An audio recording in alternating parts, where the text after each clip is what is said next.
सभी बंधुओं को जय जय श्री राम। अर्थ सहित श्री सुंदरकांड पाठ के भाग 18 में आपका हार्दिक स्वागत है, आपका हार्दिक अभिनंदन है। कल के भाग में आपने सुना था कि ब्रह्मास्त्र का संधान इंद्रजित मेघनाद ने किया है। हनुमान जी ने भी मन में सोचा कि चाहूँ तो इसको तोड़ दूँ, पर इसको तोड़ दिया तो इसकी महिमा समाप्त हो जाएगी। इसलिए जैसे ही इंद्रजीत ने ब्रह्मास्त्र हनुमान जी की ओर छोड़ा तो हनुमान जी ने अजीब कौतुक किया है।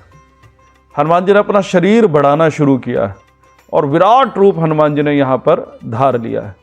गोस्वामी जी लिखते हैं, ब्रह्मबान कपि कहूँ ते ही मारा, पर त्यों बार कटक संघारा, तेहि देखा कपि मूर्छित भयहु, नाग पास बांधिसी लय गयहु।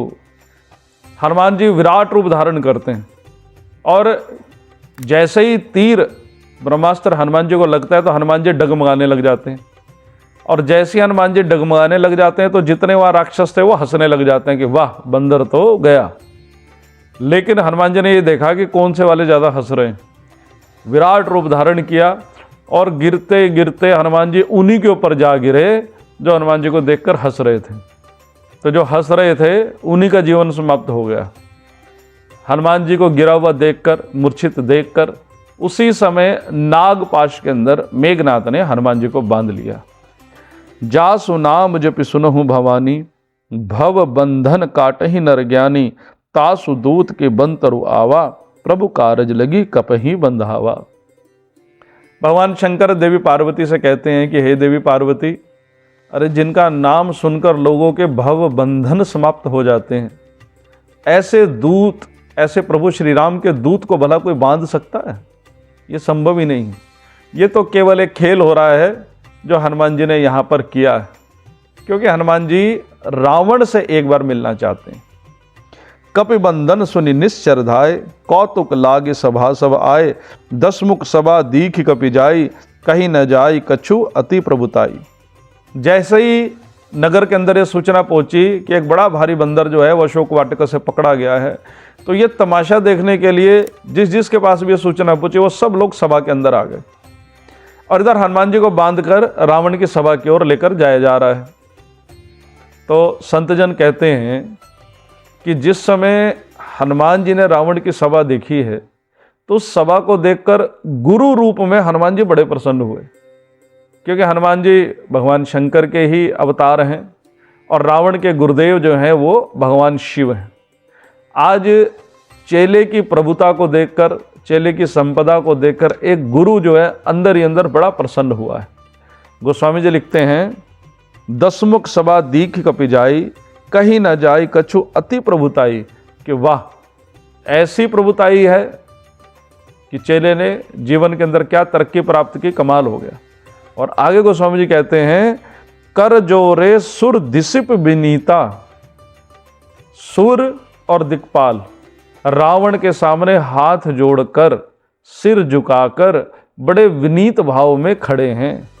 आप ये समझिए कि वो देवी देवता जिनकी इच्छा के बिना इस जगत में कुछ होता नहीं है, भले ही हम कितना भी सोच लें, कितने भी हम प्लानिंग कर लें, देवताओं के अधीन ही हम लोग रहते हैं, आज वो देवता रावण के सामने सिर झुकाकर, हाथ बांधकर खड़े।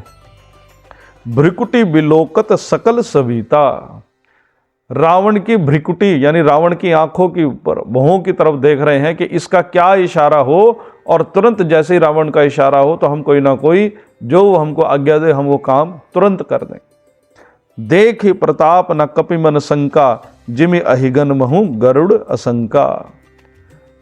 इतना सब कुछ होने के बाद रावण के सैनिक खड़े हैं, हनुमान जी को बांधा हुआ है, उनके बीच में भी रावण को सामने देखते हुए हनुमान जी ऐसे निशंक खड़े हैं जैसे लाखों करोड़ों सर्पों के बीच में भी गरुड़ बिल्कुल निशंक खड़ा होता है, गरुड़ को कोई भय नहीं होता।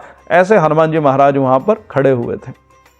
कपहि बिलो की दसानन, भीसा कहीं दुर्बाद, सुतबद सूरत कीन पुनी, उपजा हृदय विषाद। रावण ने जैसे हनुमान जी को देखा तो रावण अट्टहास करके खूब हंसा, वाह बंदर पकड़ा गया।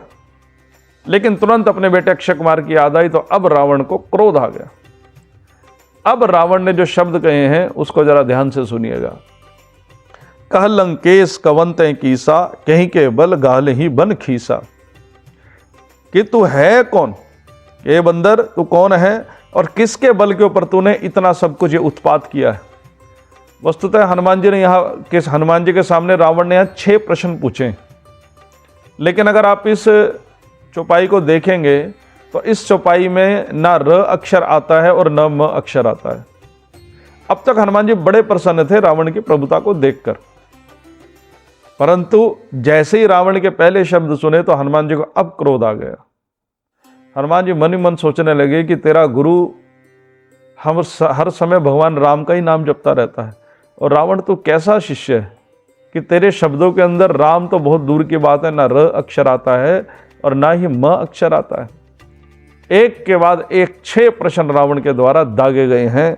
कह लंकेश कवंते कीसा, कही के बल गाले ही बन कीसा, की दो श्रवण सुने नहीं मोही, देखूं अति असंक सट तो ही, मारे निश्चर कही अपराधा, कव सट तो ही न प्राण कही वादा। तू कौन है, तू कहाँ से आया है, किसके बल के ऊपर तूने ये सब किया है, क्या तुझे मेरी प्रभुता का पता नहीं है, मेरे राक्षसों को क्यों मारा है, क्यों मेरे बाग को उजाड़ा है। बड़ी बड़ी बातें यहाँ पर रावण करने लगा, लेकिन हनुमान जी बिल्कुल चुपचाप खड़े रहे। हनुमान जी ने किसी बात का कोई जवाब नहीं दिया।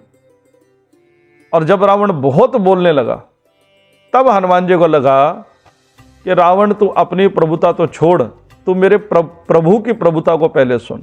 और उसके बाद हनुमान जी बोले हैं, सुन रावण ब्रह्मांड निकाया, पाई जा सुबल विरचित माया। हे रावण सुनो, जिन प्रभु श्री राम की शक्ति का एक अंश पाकर पूरे जगत को तुम जीते बैठे हो, जाके बल विरंचियर ईसा, पालत शरत हर 10 सीसा, जा बल शीस धरत सहसानन, अंडकोश समेत गिरिकानन।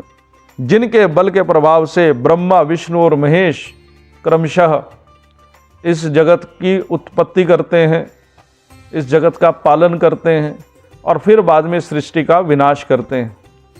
जाबल शीस धरस सानन, जिसके बल को प्राप्त करके शेष नाग इस धरती को अपने शीश के ऊपर धारण करते हैं। अंडकोश समेत गिरी का आनन, पूरे ब्रह्मांड को सिर पर धारण कर रखा है शेष नाग ने। उन्हीं भगवान का मैं दूत हूं। धरई जो विविध देह सुरत्राता, तुमसे सटन सिखावन दाता, हर को दंड कठिन जही बंजा, तई समेत निप दलमद गंजा। जो देवताओं की रक्षा के लिए समय समय पर अलग अलग अवतार, अलग अलग रूपों में अवतार धारण करते हैं, और जिन्होंने भगवान शिव के धनुष को एक झटके में तोड़ दिया, वो धनुष जिसको तुम हिला नहीं पाए रावण, मैं उस प्रभु का, उस भगवान का दूत हूं। खर दूषण तिसरा अरुबाली, बदे सकल अतुलित बलशाली।